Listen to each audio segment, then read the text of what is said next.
It's so fascinating to me that the reveal of Sinnoh remakes and Legends Arceus is the most divided I've ever seen the Pokemon community over new games. But after the reveal of the latest trailers for both of these games, I've honestly never seen the community so united, at least in a long time. Yes, game footage is truly not final. I think that's been clearly illustrated now more than ever before. Did Game Freak still reveal these games a touch too early? Yes, I think so, but that also makes it all the more relieving to see them polished up and looking way more presentable. So let's talk about the exciting new trailers we've been given, starting with Brilliant Diamond and Shining Pearl. I gotta say, Sinnoh looks absolutely stunning. The jump in graphics quality is incredible, and I love how the new look better reflects the light pastel color palette that Sinnoh had in the original games. And it has to be pointed out that Floroma Town in particular looks beautiful. Even the battle scenes have been glowed up with lighter, softer colors. Everything looks so much prettier and much less dark and muddy. Mind, I didn't really find the original graphics much of a deal breaker, but you have to admit this is so much better. The battle models themselves are also worth pointing out. Both Lucas and Dawn look a lot more polished than their original reveals. Even just looking at Lucas's bag alone shows the improvement. And courtesy of my friend Rib, this comparison between old and new Barry is amazing. What a glow up! We gotta look at other characters as well, including our first gym leader Rourke and Team Galactic Grunts.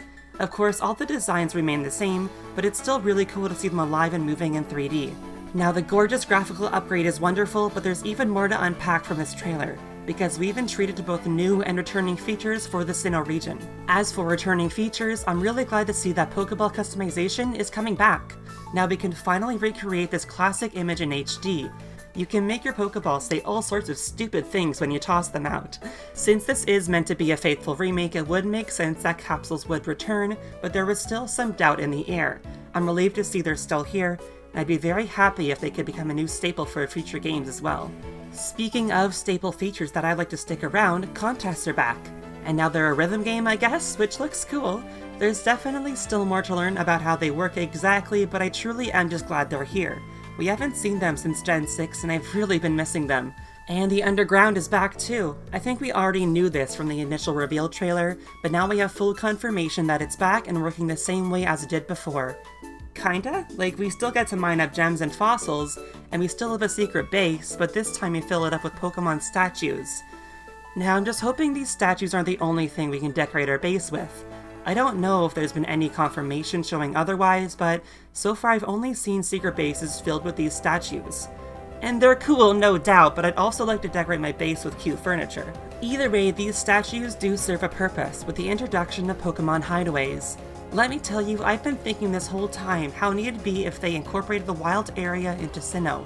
And it did cross my mind that maybe they could turn the underground into a wild area.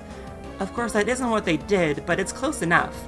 With the top-down chibi view, you can't get anything as grandiose and exploration-heavy as Galar's wild areas, such as Isle of Armor and the Crown Tundra, but I do think they took a similar approach with these hideaways. Little open areas you can stumble into with roaming Pokemon. Apparently, the statues you put in your base influence the Pokemon that appear in these hideaways.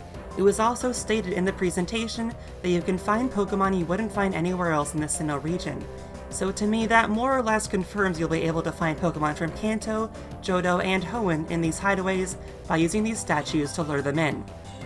It's also worth pointing out that Bidoof actually uses its National Dex number in the Pokédex. So if you needed any more convincing, I'd say this definitely means we'll see the National Dex in these games. Of course, up to Generation 4. It's very unlikely that we'd see anything beyond Gen 4 in my opinion, but of course that pains me because I'd love to see Autono in these cute rhythm game contests. Ah, c'est la vie. While I am talking about the Pokédex, I believe it's all confirmed now that these games will use the Platinum Pokédex. Of course, we already had seen a Porygon Z, and the particular NPC that gives out Shaman's form-changing item. But this trailer also showed us Houndoom, a Pokemon that wasn't present in Diamond and Pearl's Pokédex. You know, back when poor Flint, the Fire-type specialist, had only 2 Fire types on his team. Alright, there's even more to talk about with this trailer, because trainer customization is here. This makes me so happy because it was something that got totally ignored in Omega Ruby and Alpha Sapphire. Yes, the original games in both these cases did not have character customization, but it's something that's become a staple for Pokemon and is always welcome. Plus, this kind of customization is exactly what I wanted for these games. At the end of the day, your trainer is still Lucas or Dawn, but they just get to gear up in all sorts of stylish outfits. Also, possibly the best news that you don't have to be white. This is a feature that was severely lacking from past remakes. These cute custom outfits even reflect their chibi overworld models, and it's adorable. Speaking of overworld models, there's yet another new feature that we didn't have in the original games. Following Pokemon. Oh my god. Yeah, it seems Ilka understands that following Pokemon isn't just a feature we want sometimes. We want it all the time. What's the point of always taking it away? We can only hope that it's actually here to stay this time. But either way, I am so happy this is a thing. I lost my mind as soon as I saw the Pokemon running behind you in the trailer. It wasn't even a necessary addition since it wasn't in the originals, but it's so good and so cute in the pastel chibi overworld. Oh, would I pay to see a cute little Ozino running behind you. Anyway, that's about all there is for the topic of new and returning features for the games, but sadly I'm not done rambling on yet. Because we got a map! Yes, a map! I love detailed Pokemon region maps. So I've looked at this over like 10 times. Everything is still pretty much intact.